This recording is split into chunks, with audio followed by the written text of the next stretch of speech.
Akhirnya kita udah mau berangkat umroh, tapi semua udah pada persiapan, udah ada di dalam mobil. Jadi aku nunggu di luarin aja. Yang ini mah dulu kok. Pengen punya istri soleha.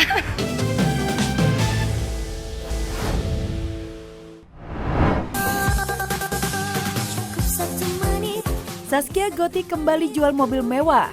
Ada apa? Lagi-lagi jual mobil mewah, pedangdut Zaskia Gotik disebut-sebut kini ekonomi keluarganya susah payah. Ya, sejak menikah dan diperistri pengusaha kaya, Sirajuddin Mahmud Sabang tahun 2020 lalu, tercatat sudah 2 kali Zaskia Gotik jual koleksi mobil mewah. Ironisnya bukan menambah aset. Baru-baru ini Gotik kembali melego mobil mewah miliknya senilai 800 juta rupiah di media sosial.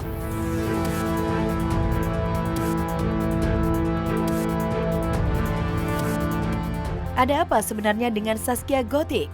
Benarkah sejak jadi Nyonya Sirajuddin Mahmud, ekonomi Gotik menurun drastis? Bahkan jauh sebelum melego mobil mewahnya, Gotik menjual rumah mewahnya di Cikarang di bawah harga pasaran. Nggak tahu dah, itu adik aku ya. Tapi Soalnya itu rumah adik Neng. Adik mau dijual untuk mau bikin rumah di Bandung ya, Neng? Iya, itu rumah adik Neng. Dia mau punya rumah di Bandung katanya. Ya, Gotik boleh saja menepis rumah yang ia jual beberapa bulan lalu bukan miliknya. Namun aksinya menjual koleksi mobil secara beruntun, bahkan sampai kali ketiga, juga menimbulkan tanda tanya. Benarkah ekonomi keluarganya bersama Sirajuddin sedang mengalami pailit? Terlebih setelah nama suaminya dibidik KPK terkait proyek di Papua. Entahlah, satu hal yang pasti sejak melahirkan anak kedua, Gotik sendiri sudah tak punya pemasukan. Lantaran ia sudah tak pernah lagi terlihat terjun manggung di dunia hiburan. Ya, sampai saat ini memang Neng belum belum diizin sama suami untuk bernyanyi lagi, berkarir lagi. Sedih kalau ini, pokoknya didoain aja. Sejak santer dikabarkan mengalami bangkrut, hidup Zaskia Gotik dan Sirajuddin berubah drastis. Pasangan yang menikah 2020 ini jauh lebih religius. Bahkan Gotik di luar dugaan banyak orang secara mengejutkan memutuskan istiqomah berhijab. Dan diam-diam, Gotik dan suami tengah membangun masjid di negeri Sakura, Jepang. Ya Allah, iya, itu kita sama-sama gitu sama Ustadz Pak Al-Fatih, sama suami dan teman-teman artis juga banyak, Ari Untung, banyak-banyak semuanya gitu, teman-teman artis juga. Kebetulan di sana Ustadz Al-Fatih lagi mengumpulkan dana untuk membangun masjid di Jepang, dan kita mensupport lah gitu, saling membantu, saling support supaya bisa kebangun lah itu masjid di Jepang.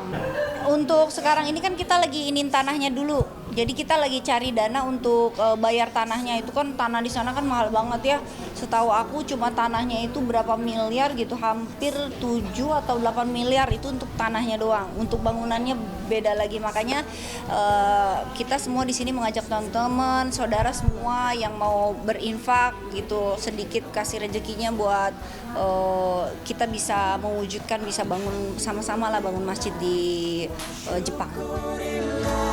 Bersyukur.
Kita tinggal.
Selain ingin membahagiakan keluarga tercintanya, ibadah umroh kali ini Happy ingin secara khusyuk berdoa di Tanah Suci agar segera diberikan jodoh yang sudah lama ia nantikan.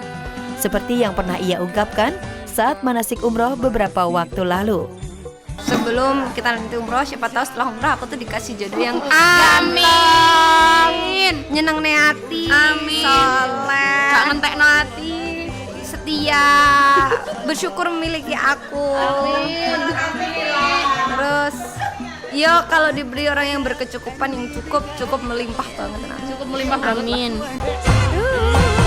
Nampaknya Happy sudah tak sabar ingin menyusul sang mantan Denny Caknan yang sudah menikah lebih dulu.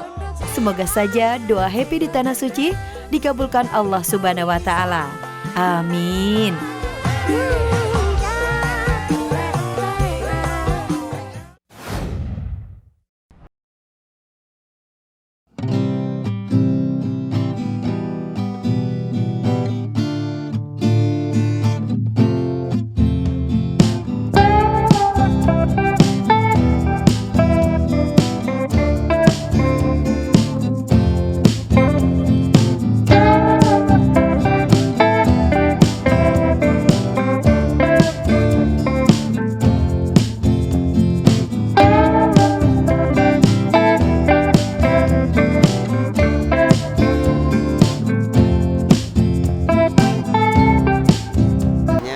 Tidak ada persiapan yang khusus.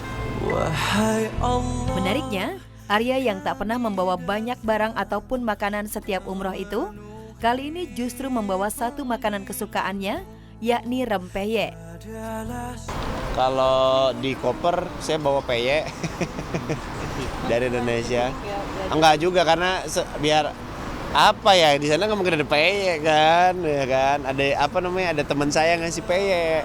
Jadi saya bawa peyeknya. Saya itu kebetulan nggak pernah bawa-bawa sambel sih. Cuman dan sebenarnya juga nggak pernah bawa-bawa makanan begitu. Kalau dulu tuh kebanyakan biasanya ibu-ibu lah. Dulu saya tuh 2013 ada yang bawa kering tempe, jadi minta. Kalau ini nih ada aja nih pasti. Jadi saya sebenarnya tinggal minta aja sebetulnya. Menjalankan ibadah umroh merupakan keinginan setiap umat muslim. Begitupun dengan Arya. Ia selalu menantikan setiap proses ibadah umroh yang dijalaninya. Bahkan mengaku selalu rindu untuk bisa kembali ke Tanah Suci dan berdoa dengan khusyuk. Kalau yang paling ditunggu-tunggu pastinya umroh utamanya, pastinya ke Raudhah, yaitu ke makam Rasul, makam Abu Bakar dan Umar juga. Suasana di sana karena nggak tahu ya ini saya apa orang lain, kalau saya itu kalau di sana itu udah mikirnya ibadah aja, itu yang dikangenin. Itu sebenarnya doa hampir sama aja ya. Pastinya minta sehat, minta umur panjang, minta dilancarkan apapun urusan-urusan di dunia, untuk keluarga gitu-gitu. Doa-doa itu aja. Ya, keluarga tentu jadi prioritas utama Arya dalam memanjatkan doa di Tanah Suci. Apalagi untuk anak sematawayangnya Ibrahim. Tak heran, jelang keberangkatannya, Arya menyempatkan waktu untuk quality time bersama Ibrahim. Oke. Hi everyone. Hi everyone. Hi everyone. Your name? Mommy. Oke. Masa diulang-ulang. And?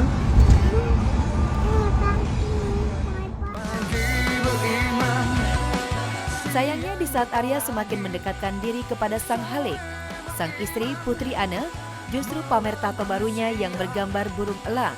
Melalui unggahannya di media sosial, Putri Ana membagikan momen tengah ditato di dekat siku lengan tangannya. Malam amnesia, pagi beriman, siang lupa lagi, sore beriman, malam. Ini bukanlah kali pertama Putri Ana memamerkan tato baru. Sejak pertengahan tahun 2023, bersamaan dengan penampilannya yang semakin terbuka tanpa hijab, Putri Ana secara terang-terangan menunjukkan koleksi tato yang dimilikinya.